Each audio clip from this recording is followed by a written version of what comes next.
This isn't your soft launch. This is the hard launch, where we talk about what it takes to build love, businesses, and everything in between. Zvi, it is so great to have you on the hard launch. Thank you so much for doing this. I am so happy to get into your background, your story, what you're building, and I'm super excited to share that with our audience. So thank you again for coming on, and let's get into it. Let's go. Cool. So I want to rewind the clock a little bit and talk to me about how entrepreneurship was modeled for you maybe early on, if at all. And was this something that was in your kind of DNA growing up, or is this something you kind of realized perhaps later in life? It's a good question. I've always enjoyed like creating and doing things on my own and pushing the boundaries of what people say is possible and what they say is not possible. Me, like a lot of other entrepreneurs, like we thrive off of someone telling us that can't be done. And having done things like that, lucky or however, and have gotten things done where people said they couldn't be done, you realize that after a while you just have to dismiss that and look at that type of a comment as an opportunity. Perhaps the reason why this exists or this opportunity exists in my head or in someone else's head can be because most people believe that it can't be done. And so, if you start looking at things through that lens, and as soon as people say that, the light dings in my head. I'm like, okay, we might have an opportunity here. Um, and because the truth of the matter is, looking at numbers of companies, most fail. So it kind of allows people to feel some sort of comfort in their statement. Oh, it's not going to work. I kind of take that as let's look into this. This could get exciting, especially if everyone thinks it can't work. Then you really might be, onto something. And I've always kind of liked that, and then couple that with the fact that, I like working for myself. It's a different type of life in every aspect when you have to wake up in the morning and be at work at a certain time and don't have flexibility that perhaps you might want, for whatever reasons. I personally love to spend time with my small son. Okay. So in that case, if I'm working for somebody, the ability to get in the hours I want with my son are hampered somewhat.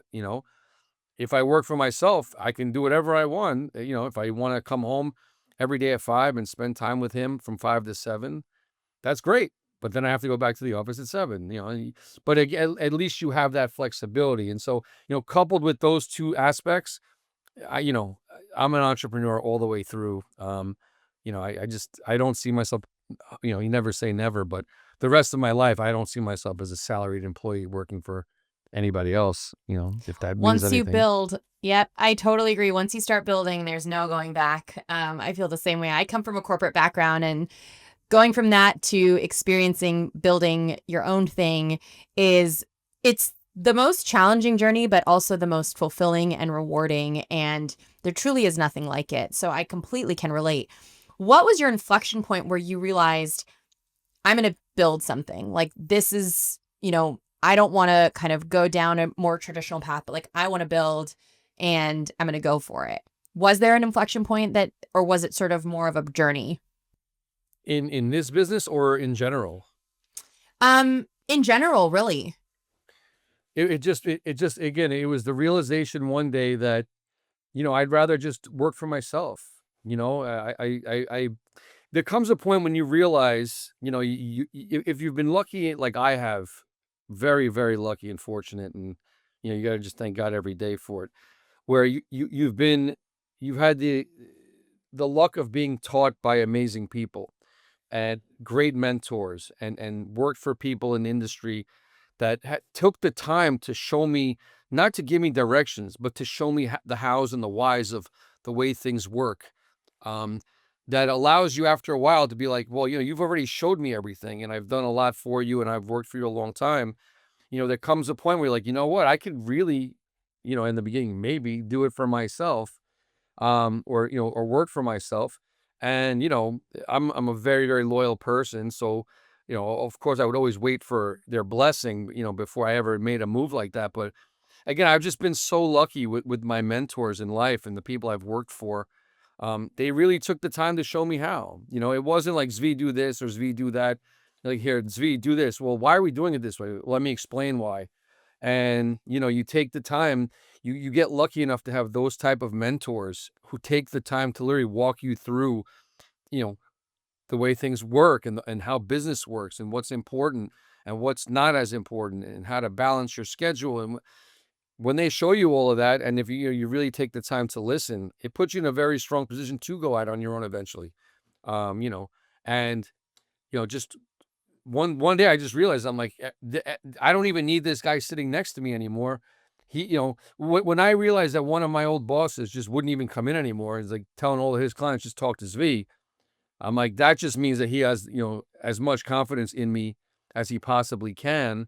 And he's like, he feels like I can run his business, maybe not as good as him, but he certainly doesn't feel like he's missing a beat in any way. And as soon as I started realizing that, I'm like, I might have this. Maybe it's time to, take a risk and go it on your own. And that happened early on in my career. So, I've been kind of on my own for a long, long time now. And it's so true. I think the value of having the right mentors, the right advisors along the way is so understated. It is so important to have the right people to take you under their wing and really show you how, not just what. And it It's sounds so like that's important. exactly It's what you so had. important. Yeah. Yeah. How do you evaluate, you know, risk long term or even short term, sort of as you think about being an entrepreneur? A lot of people that listen to this podcast are, perhaps folks that are considering moving from a corporate to building and going down the founder route. How do you think about risk and taking on that level of risk, right? It is quite depending on where you are in life, you have a family. I also myself have a family, right? That means that the risk is evaluated in a much different way. But how do you think about that? And how maybe did you think about that when you were starting out, starting to build, starting to go down the path of going out on your own? I think that when you factor in risk as an entrepreneur, and not that you should be completely like oblivious to risk, because you of course have to, be cognizant of it. I feel like there's if no matter what you do as an entrepreneur, no matter where you are in life, whether you have a family, whether you don't have a family, I don't think that changes the risk. If you allow that to change the risk, then you already put it this way, you're already a huge underdog as an entrepreneur. You start, putting in risk factors, then you don't have a chance in a lot of cases. I mean, the more risk you start evaluating, the less likely you're going to be able to do anything. Because what is the reality of being an entrepreneur? And you see these cartoons and memes every day, but like the good day is like the storm in Forrest Gump, where like he's in a hurricane and the boat's gonna the boat's gonna fall, and that's a good day, because at the end of the day, you're the only one responsible for anything that's happening.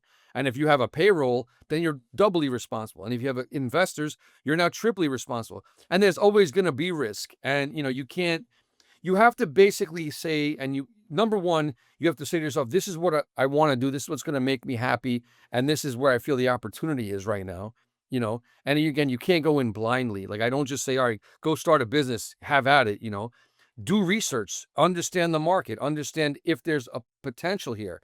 If all that stuff adds up, then regardless of whether or not you have a family, you either going to go for it or not going to go for it. And, I think that, I've known the most successful entrepreneurs to be both have 5 kids and be completely single. It all depends on what you're willing to put in and what your support system is willing to deal with. If you have a family that's like, we're behind you, then you're going to be in a much stronger position than the other side of that coin. Right.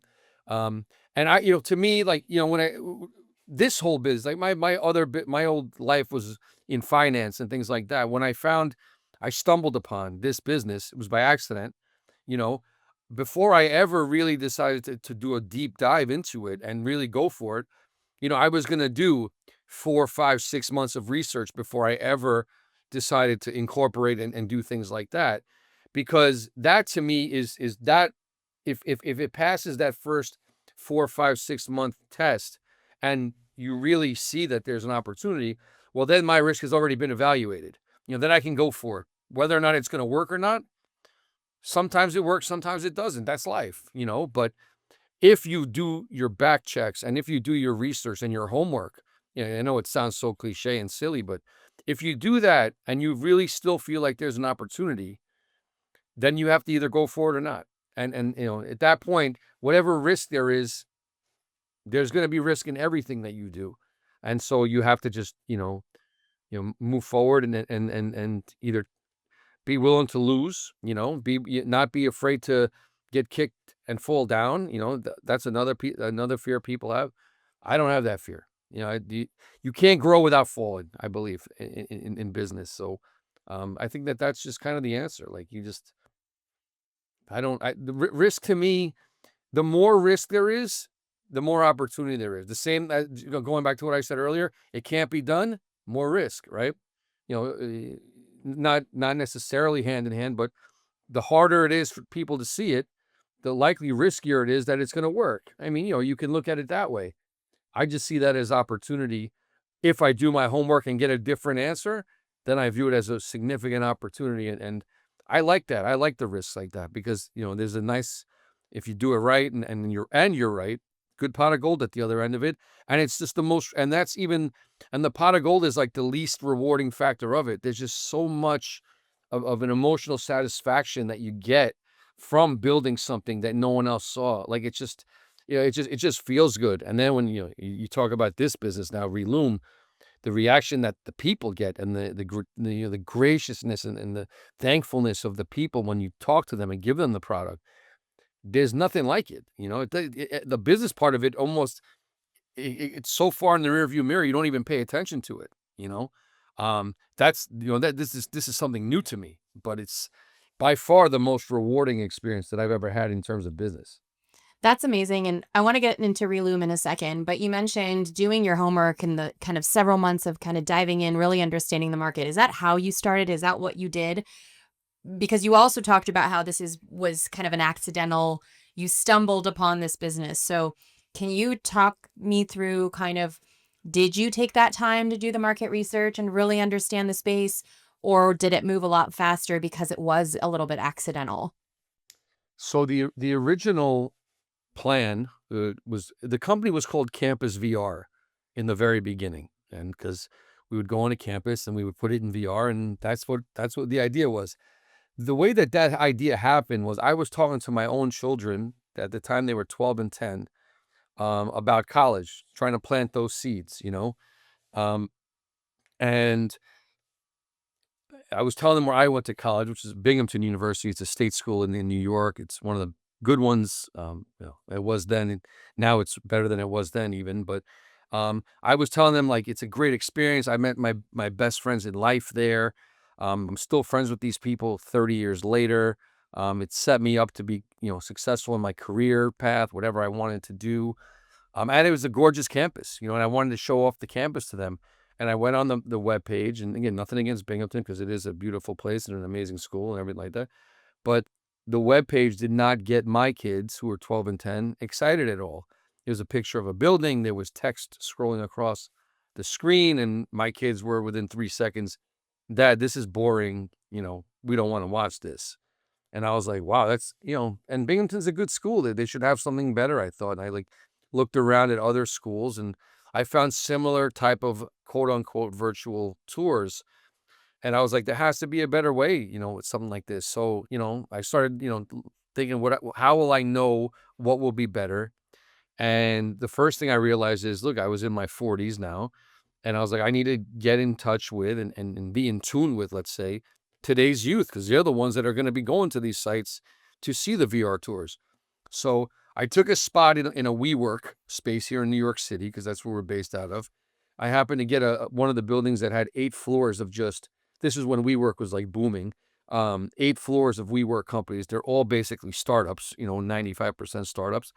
And I took a space, in like the May area of time, so right as internships were flowing like crazy, May, June, July, August, even September, October. And I would literally walk around and I would go to every single one of these companies. I became friendly with them. because I was, I'm that type of a person anyway. And I would ask, can I borrow your intern, one, two, or three interns or whatever, and ask them, I'll have them back in a half hour, or less. And I would come, I would ask them questions, and I would show them what currently exists, and I would describe what I would try to do and what I would want to do. And I started to see right away, and I did about 500 of these interviews. So like I really took 6 months to go through this as hardcore as I can to basically get data through interview.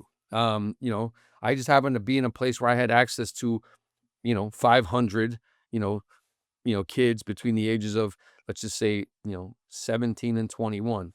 And, they were all willing to talk and they loved it and they were going through it. And when I came out of it and I looked at everything that I had, I'm like, no wonder that no one likes these tours, because everything that they're asking for doesn't really exist. And so what I did then was I did a very, very quick demo of something that they sort of described to me. And then I showed it to them. And their reactions were so off the charts that I realized I had something. And that's when I was like, okay, time to really dive in. Let's go build a robot. I learned that, from these kids, I learned that point and click model doesn't work for today's youth at all. They get bored. They're not interested. They hit a button. It goes to somewhere they don't like. They tune out immediately. You learn about this, 4 or 5 second, you know, uh, what is it called? I forgot what it's called, but that's all that they can like look at right at one time. And you just go from there. And I set out, I built robots. I started, getting ready to launch. By the time I finished my robot where it was okay to roll through a college, I thought, COVID hits. And so I'm just now stuck in New York City during COVID. We were like the center of it and everything was shut down, but except for the phone lines. So I got to call colleges around the country and talk to admissions officers who were in their house and were just dying to talk at that point. And as the months went on, they realized, what, as soon as things open up anywhere, we're going to want you to do this for us. We have lost a lot of revenue. People are questioning the value of a college education. There was all of that stuff. And, as soon as things started opening up, I started getting calls from, all parts of this country. And I was doing, VR campus tours. And then, from there, it just became like the athletic departments at these schools started seeing what I was doing for admissions departments. And, the athletic departments, they're in the most cutthroat business. And, my first clients were, Duke basketball and Connecticut basketball. Pretty soon I had a lot of the gorillas in the industry all using me to recruit, both for admissions and for athletics. And that kind of went on and on and on for years and still going on. I'm still getting calls from these people. Some of these schools I've become friends with the coaches. I've been partners with them for so long at a lot of the schools. And, that brings me to Reloom. I mean, I don't know like how far you want me to go into this right now, but, um, you know, doing that for 5, 6 years, and like I said to you, like I need to do my research. The only time in my life that I didn't do research, and before I went into an industry, was with Reloom, with the events part of things, because the way that happened was so accidental and so like, you know, piano falling on my head, like in the cartoons. Um, I'm literally sitting there having a drink with one of my closest friends from Binghamton University. And he tells me that his father is in failing health. He's not going to be around much longer. And he goes on to tell me that what he's going to miss the most about his dad is watching the New York Giants with his father on Sunday afternoons during football season. To the point where he was like, we used to plan vacations around football season so that we never missed watching a game together. And it's a deeply touching thing that he was saying to me. We were talking about it because unfortunately I had just lost my mother, may her soul rest in peace, a few months earlier. And so, I understood that there were certain things, and everyone knows this, there's certain things of your parents that you're going to miss more than others. And he was like, listen, I need you to do me a favor. I was like, what's that? He's like, I need you to come to my house on Sunday, video us watching the game together, roll out with us to the patio when he's drinking and he's barbecuing and we're having fun, and then roll out in the street with us when he's playing catch with his grandkids and with my nieces and my nephews. And then I want you to take that footage and put it in the headset for me so that I always have this day. I was like, "Oof, okay, well, I never did anything like that. But of course, you're one of my closest friends. I'm happy to do it for you." Anyway, I come over the next week. I do exactly that. Give it to him in a headset. His father passes away, unfortunately, about a month later. It was expected, but it doesn't ease the pain whatsoever.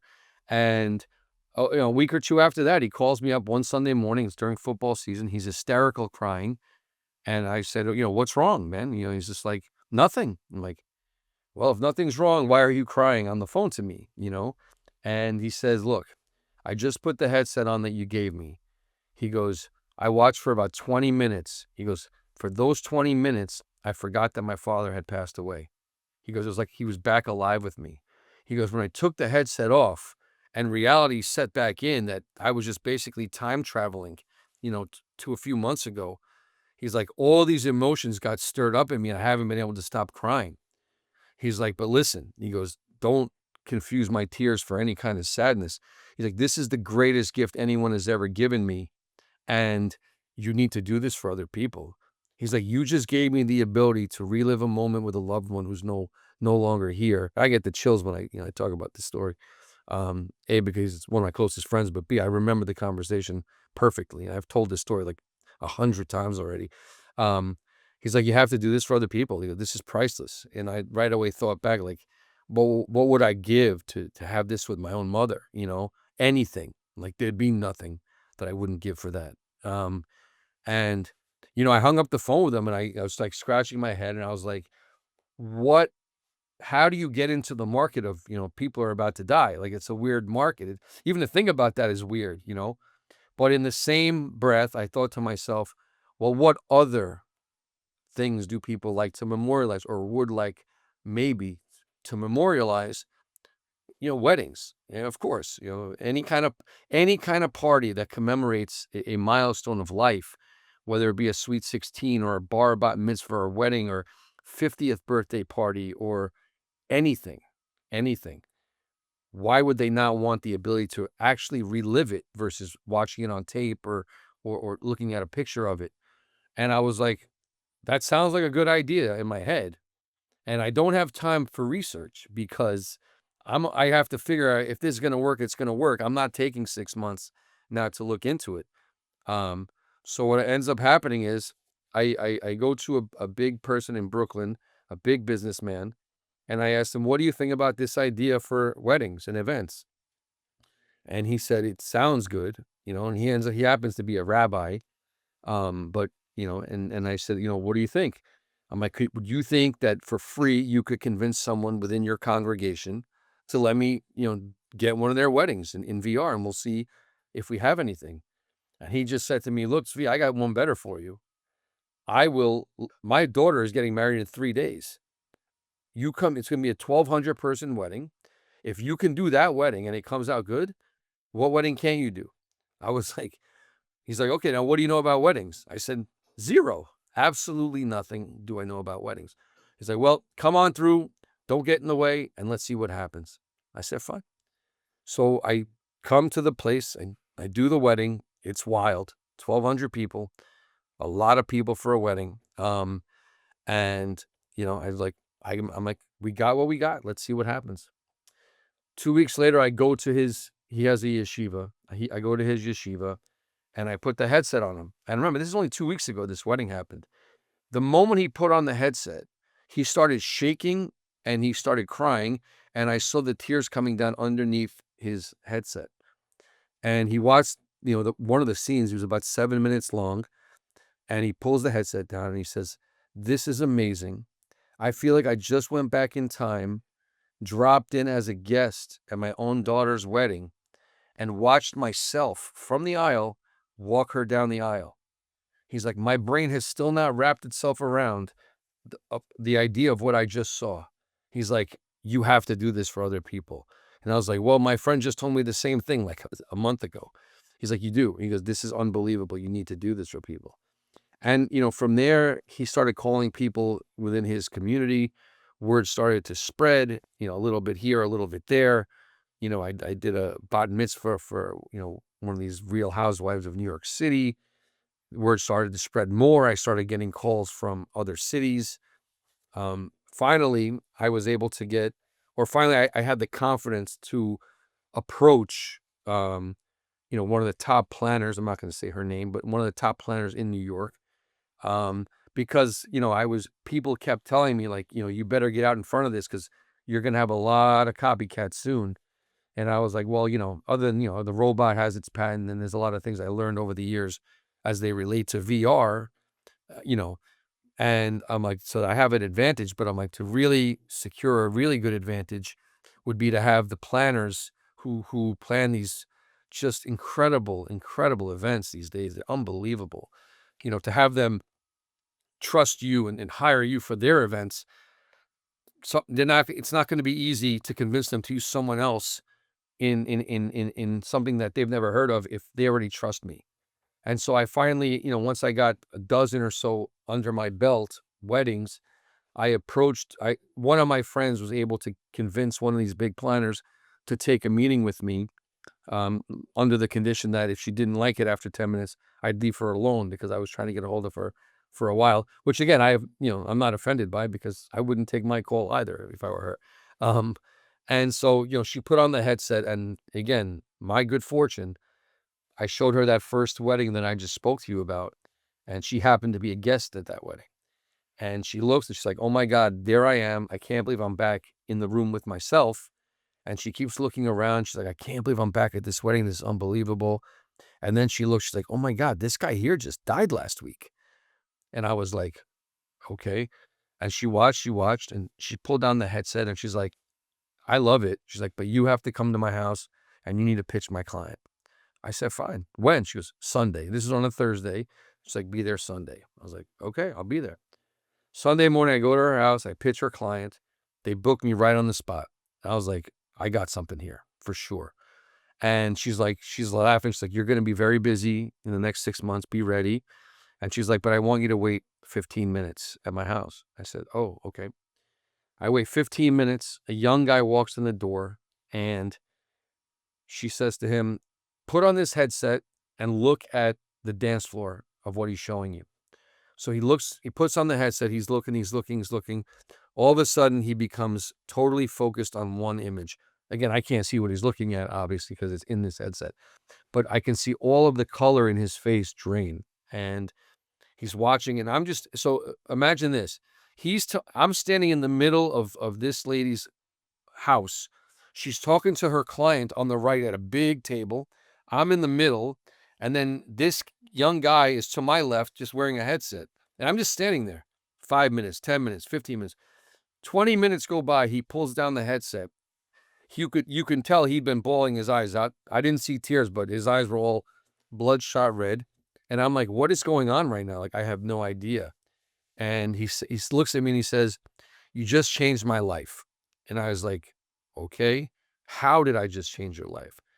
He was like, my father died 2 weeks ago playing pickleball.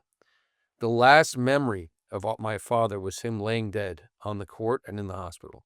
He goes, I just was in a room with my father in this VR at one of the happiest days of his life, dancing around with me and my brothers. And this is now going to be the way I remember my father. He's like, as a last memory, this is far better than what I was currently dealing with. And he's like, he goes, I can never, ever repay you for that. And he's crying and he's hugging me. And then she's like tearing up and crying. And, she's basically like, with these kind of reactions from people, how do I not offer this to my clients? And again, to her amazing word, and she's been great to me, she does. I've done many, many events with her since then. And this is only like 8 months ago. Not even, That's amazing. That's yeah. wild. The speed at which this all went, I think, is also really something to be emphasized. And it's just wild how, I think you made a point earlier about, the more you analyze risk, kind of the more paralyzed you become. I think it's similar to the more you analyze kind of the pivot of a business or the potential of a product, right? The more paralyzed or resistant you become to where it could organically go. And you kind of just went with where this was flowing organically, right? And I think that is so huge, and really a quality of, like a quality that any entrepreneur or founder should really have and practice, because you never know where it could take you. And this is a testament to that. The only thing you do know is that the direction you're looking at day one is going to be nowhere near the direction that the company does end up going whenever it ends up going. Like, that is the only Absolutely. fact, right? Absolutely. Absolutely. Can we take a step back and just, can you share what Reloom is and how Reloom works, just for context? Yeah. So Reloom is our company where we like to keep moments alive forever. So whatever moment you have, reloom, reluminate, relive, like, not just watch again, or not just remind you of, actually reattending an event, reliving a moment as if it's happening again now. The way we laugh about it in our office, we call it moment specific time travel, right? You're literally going back in time and to a moment that you've already had, and you're reliving that moment. So again, you're not going to be able to relive every day of your life, but that moment you are able to relive. And that's where Reloom came from. Like, I realized that, you know, campus VR doesn't really suit the description of what of getting events in virtual reality. So we had to find a new name, and Reloom has really been a lot of people have told me, I love the name, it makes a lot of sense, it's catchy and things like that. I'm like, okay, you know. But yeah, like, you have to be, flexible in your vision. Like, never quit and keep going to the end. But if something tells you, like, look, you're going in a good direction, this can become an insane direction. You have to be willing to pivot. You have to be willing to say, you know what? All right, I didn't think about this. People have told me, oh, this is a genius idea. I go, yeah, I didn't think of it.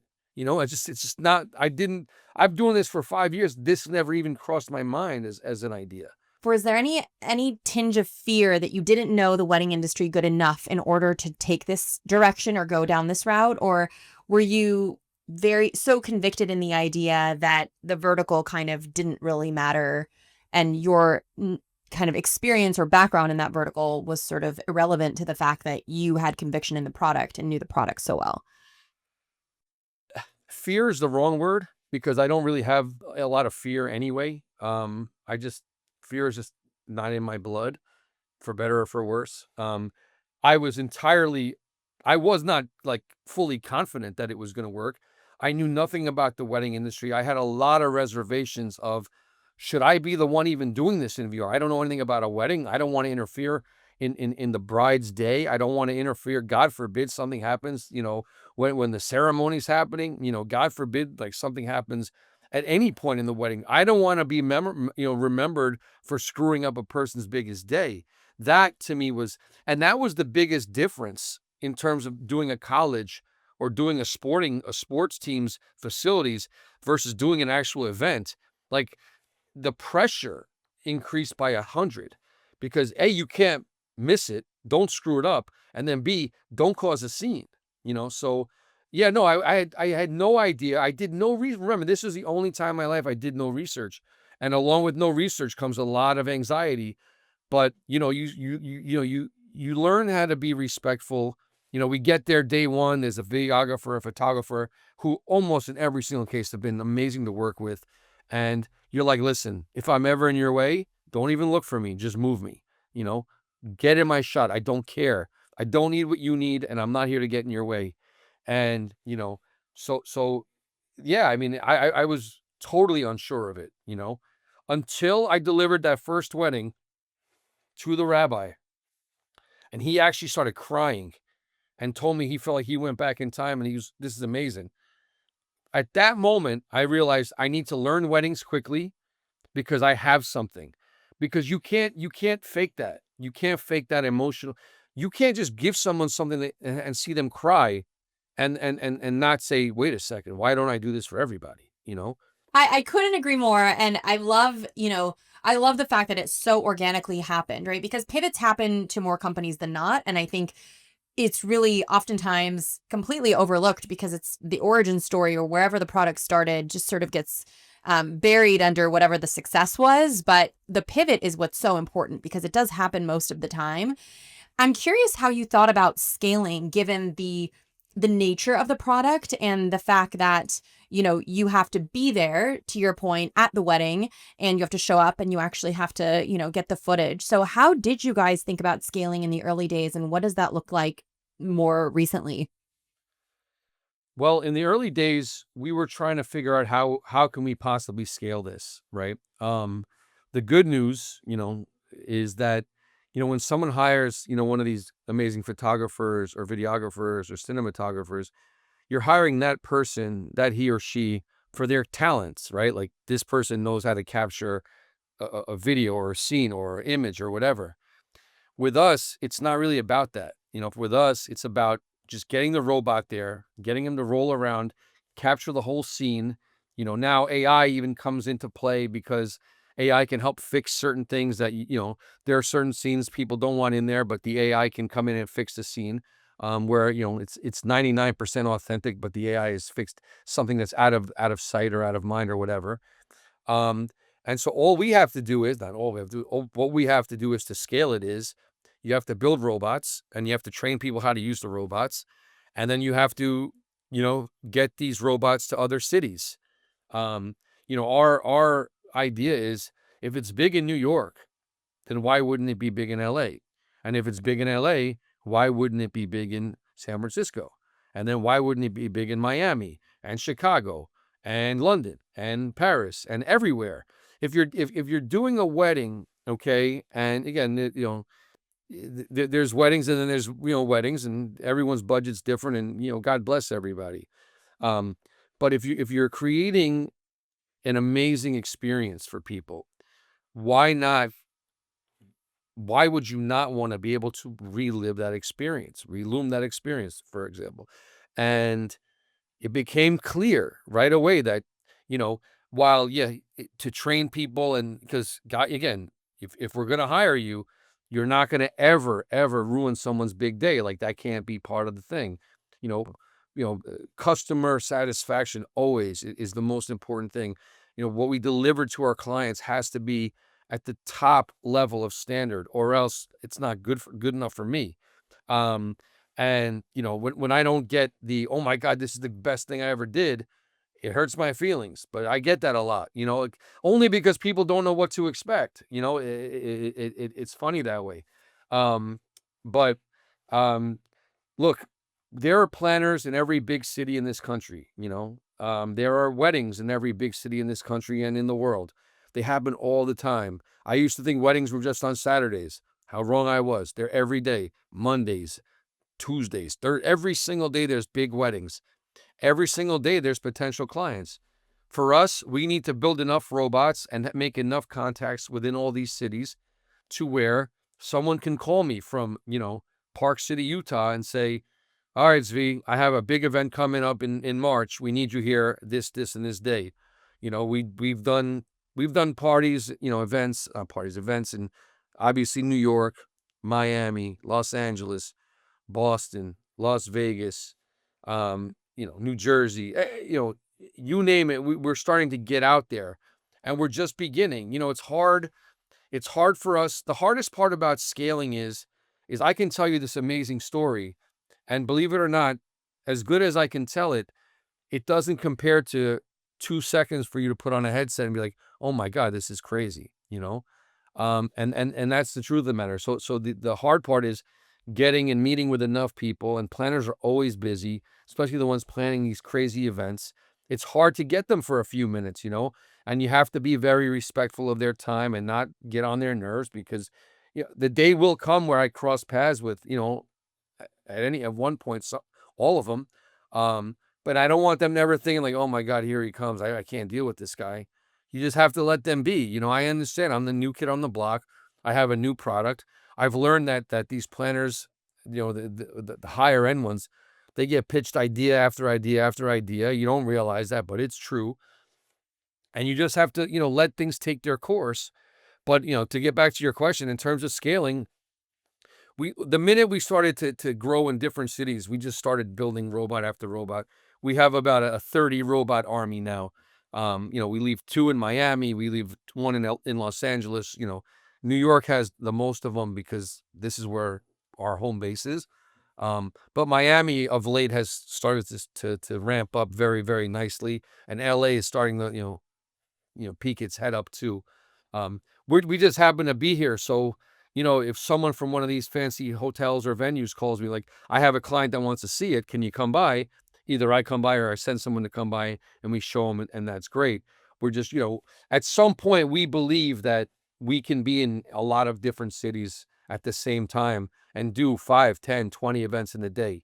Um, I just don't see why not. I just the reactions from my clients has been so overwhelming to the positive that I cannot imagine why this won't catch on. And again, I'm not saying I'm going to be the only one doing it. I don't think I will be, because people are going to want this. But this is going Absolutely. to be a new way for people to document their big events in life.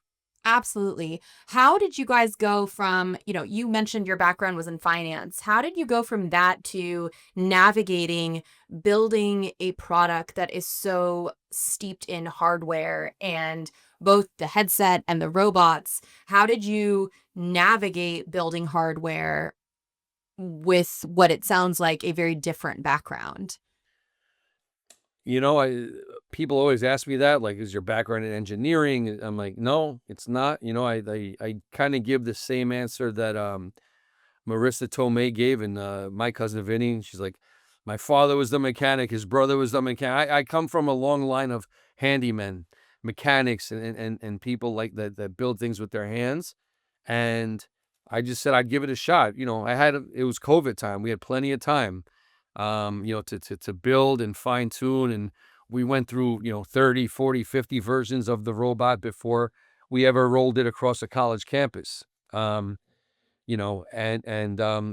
Just tinkering and time. We had it. So in that case, having all that time and being able to perfect, the kind of robot you would need to navigate a college campus, and eventually weddings and bar mitzvahs and parties and events, it gave us a lot. We got to mix and match with a lot of different parts and build the exact kind of version of something that we wanted. And again, to tell you something else, like, this is we're continuing to make new parts and pieces to robots because we're learning there might be a better way. We're never like going to rest on our laurels, like, oh no, this is perfect, we don't have to do anything.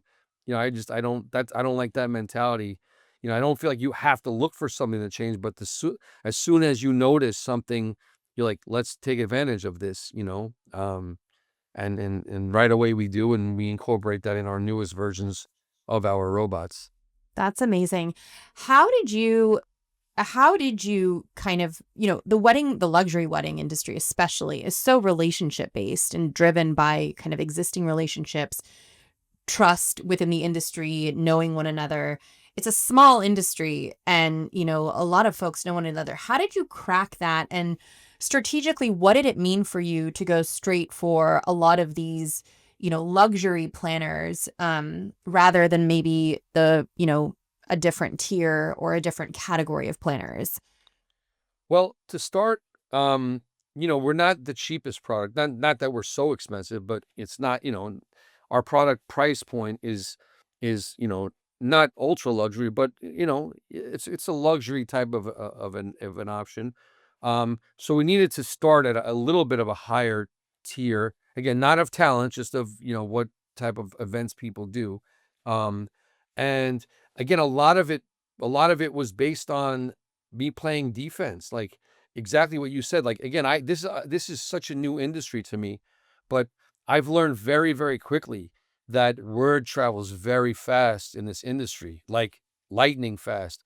And to gain these people's trust, you have to look at it from the vantage point of, these people have been entrusted with a family's most important day, or with a person's most important day of their life, or one of them, right? And they've entrusted this planner with putting together an event that's gonna, be able to capture that moment in the best possible way, right? So, you know, we realized that for us to get in with that kind of planner, she's got to trust us with not ruining what she's been, or he or she's been entrusted with. And we realized that's going to be very, very tough. And so, it took, like I said earlier, about a dozen weddings before I finally convinced one of these very, very, very higher end planners to even give me a meeting, let alone ever use me. Um, and again, she wasn't willing to just say you're hired. She's like, you have to pitch my client. I'm not pitching you to my clients. Um, to tell you how far we've come, she now doesn't even ask the client. She just says, I need you this in this date, and that's when we're going. Um, yeah, she doesn't even ask him anymore. And even take it further, and again, I'm not going to say her name. I don't need to do that. But I get a call a month ago, 2 months ago, like at midnight, and she's like, Zvi, I'm like, yeah. I need you on this date. Are we good? I'm like, yeah. She's like, okay, talk to you later. Hung up the phone. I was like, put it in the calendar. I'm excited. The next day she called me back. She goes, so we're good for that day, right? I said, yes. She goes, do you want to know the details? I was like, no, I don't care. I'm going to be there. She's like, it's my daughter's wedding. You're my first call. Then she hung up on me. So like, you know, yeah, I loved it too. And I was telling people, and like, you need to tell people that, because if these planners at this level are now using you for their own daughter's wedding, if it's good enough for your kids, it's good enough for your clients. That's the truth, right? If something's good enough for my kid, I recommend it for everybody, where it doesn't necessarily vice versa, um, and that was a good one. And I've done events for the family events for some of the biggest planners in LA. Well, one of the biggest planners in LA, one of the biggest planners in the Miami area, and one of the biggest planners in the New York area. And then the one I just told you about is coming up in a month or two. So like, yeah, the planners are using me for their own family events, which again is such a rewarding thing for me, because, it's just amazing and you said it before, the speed at which this all happened is fantasy land in business. It doesn't work that way. You know, I've done events that it can take someone a decade to get. And I just been so lucky. And, it's so humbling to think that you can do all this work and research and totally miss it. And then, God blesses you anyway on the other side of it by handing you this just, I can't, it's hard to even accept sometimes the level of luck, that was played that has played so far in this company, because it just happens so fast. You have to just take a step back and be as humble as possible, because it's just not supposed to be this way, and again, people will say, wow, what a brilliant idea. And I'm like, it just wasn't, I wish I can take the credit for that, but it just wasn't, if to put it like as crudely as possible, if my friend's father wasn't dying, this never would have happened. Plain and simple. That's And amazing. it's just unbelievable. I It get, truly is. yeah. And I thank God every day. And again, I'll never lose fact of, always stay humble, because look how things happen. Like, Absolutely.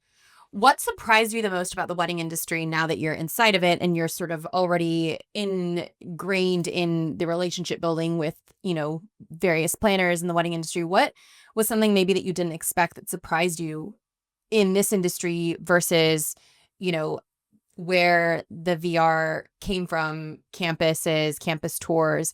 How was it different, and what maybe was something that you didn't expect?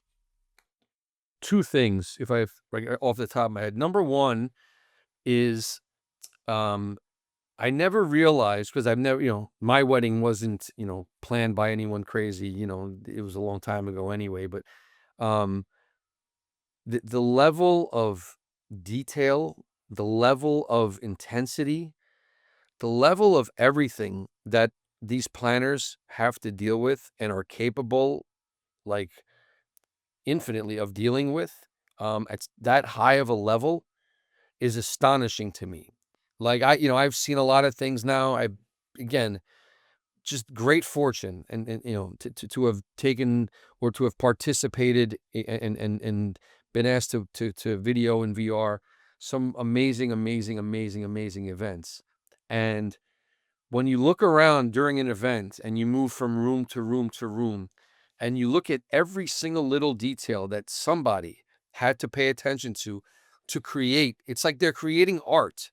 Every single time they create a party, a planner is basically creating art, and they're creating art based on the vision of the client. So the client says, draw me a picture, and this is what I want. And the planner has to take all of that and use all their skills and contacts and vendor knowledge and wedding knowledge to create it for them. And at the end, when it's ready to go, you could have a table of fruit that's 20 feet long and every single grape is in the right place. It's just unbelievable. It's so impressive. I've told planners that. I said, I don't know how you do this. I really have no idea. And they all give me the same answer. We're perfectionists, that's what they say. And so like that to me it's such a talent. I don't know how they do it, and I'm glad it's not me doing it, put it that way. The second You better believe it. You better believe it. And like, the way that these weddings are more and more elaborate, it's just I don't know how they do it. Again, happy it's not me, glad that it's them. I always say to them, you create this amazing moment, I'll keep it alive forever. My job is easier than yours, period. Um, and then the other part that really surprised me is how much the emotional connection of a moment can mean to people, you know?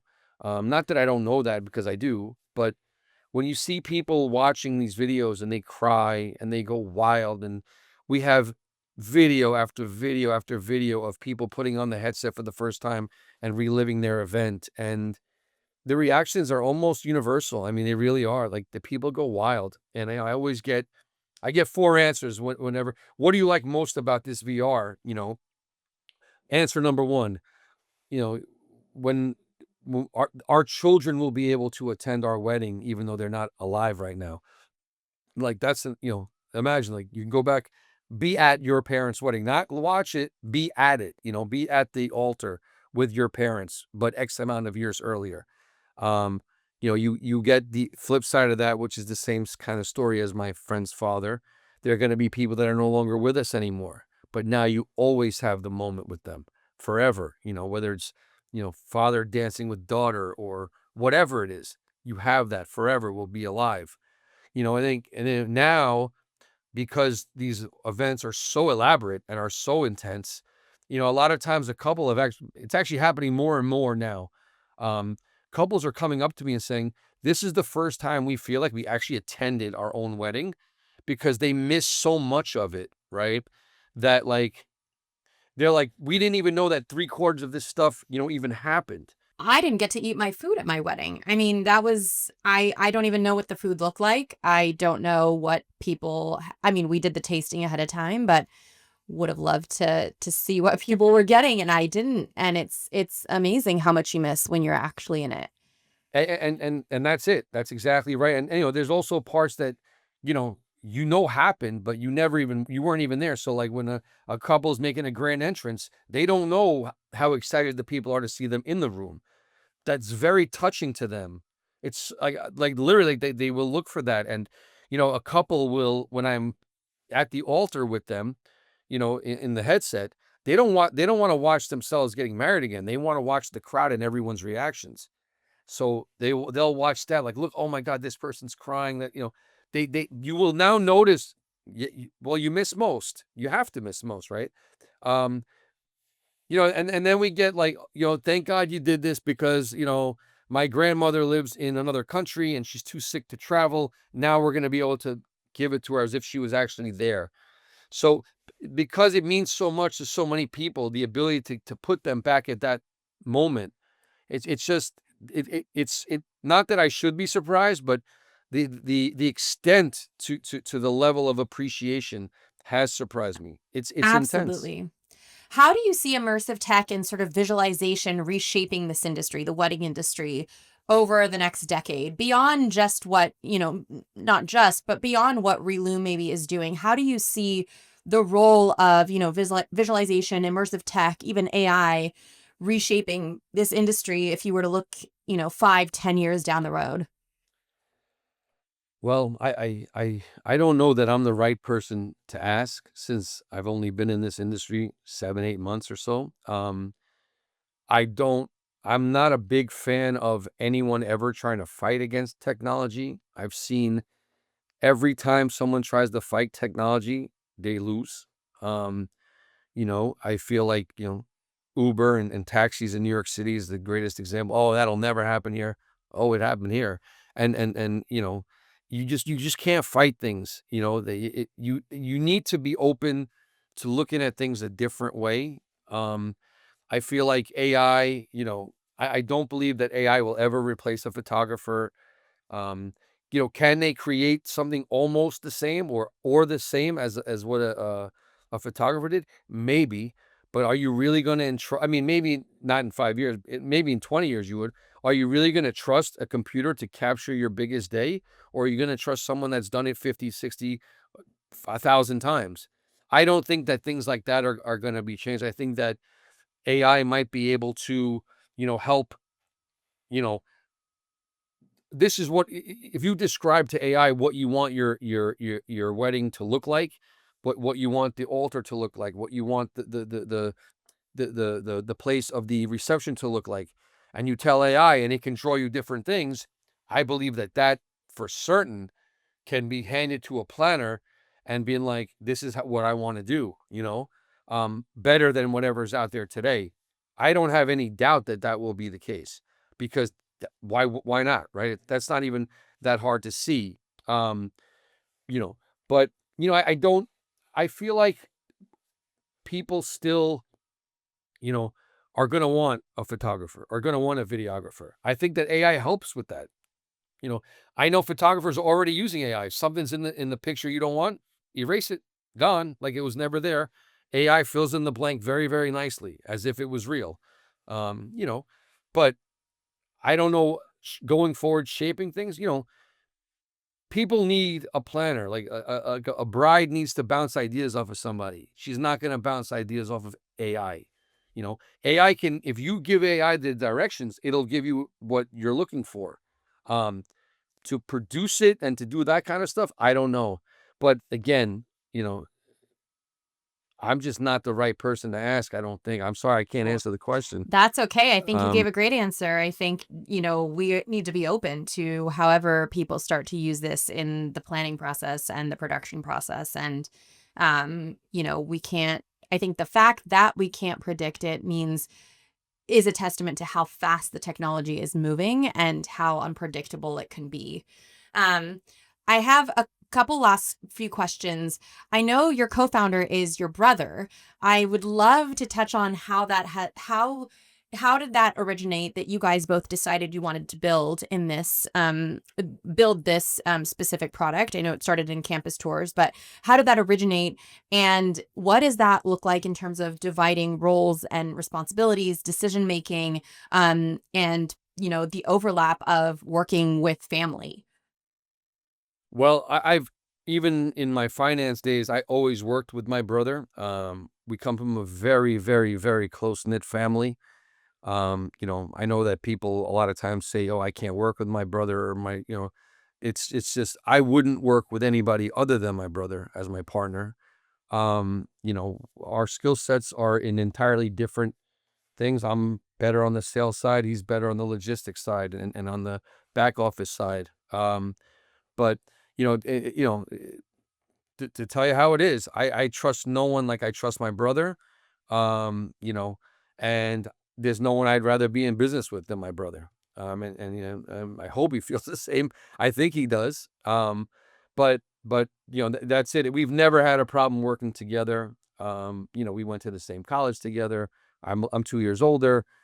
We worked in finance together. We built companies before together, and this is just the next step of it. This one is exciting because it can be so big, but working with my brother is when I brought this idea to my brother, he's like, "Let's roll, let's do it." He got it right away. He's like, he looked at all the numbers that I was showing him. He's like, "What are we waiting for? Let's do it." Again, we don't really the risk part we don't care about. Well, we care, but like it was worth taking, and we've worked together before. Again, I don't know. There's no one else that I would rather have as my partner. Period. That's amazing. And I think, it is unique that you guys are able to work together for such a stretch of, your lives and history through many ventures. And I think that's a dynamic that oftentimes could go in a number of different directions if, you're blending family with business. So the fact that you guys have been able to make it work is amazing. How did you guys think about capital and bootstrapping versus raising early capital in the business? And was that a decision that you had to make, or were you always very clear on the fact that, you wanted to bootstrap and you wanted to take this all the way without any early capital injection to the business? The in the very beginning, we went to our family and friends, our close family and friends, and we said to them, "This is an idea. That's all it is. If you want to invest, great. If you don't want to invest, no hard feelings, because this is not what we're into." We raised a little bit of money, and we started with that, and we built that money into almost right away becoming self-sustained as a company with the colleges, and especially when the sports got involved, it became, we became plenty profitable. Um, when this Reloom happened, and we're like, just like you said before, how are we going to scale this? We need to build a bunch of robots. We need to train people. Then we went back to our original investors and said, do you want to double up at your investment? But you were at this valuation. Now we're up here. Do you want to double up what you put in and get more shares not equal to what you got originally? And every investor said yes. We took on a couple more, again, 1% investors. We haven't sold like a big slug of it or anything. It's a big dilemma. One of our investors is another very close friend of mine, big hedge fund energy guy. And he's like, look, as far as I'm concerned, the valuation is here. So we're not going to even think about raising money unless we're up there. I'm like, well, how do you get to that valuation? He's like, 2027 sales are going to be this. We're going to get triple that. I'm like, 2027 sales. I'm like, we're learning a new business. But, I would rather not take the money and not lose my friend. I'm like, fine, we're going to go with it. The one of the greatest things about this is that who am I in business with? My closest friends, my brother, all the people that matter most to me in my life are involved in this business for me. So I'm not going to do anything that's going to cause any waves. If someone's not comfortable with something, we're just going to keep moving. We're in a good position. We feel very, very strong. And it's fun having conference call with your friends. You talk about business, but these are people that you generally do care about. And it adds to the whole experience of what we're trying to do here. That's amazing. And I think, it is very interesting to hear about how you so strategically brought on capital, and the capital that you did bring on was, again, a strategic move when you knew that you had to pivot, and you didn't rush towards, getting an injection of capital in the early days, right? So I think that is a really interesting piece of advice in terms of how people can think about raising versus bootstrapping and when the right time is to raise.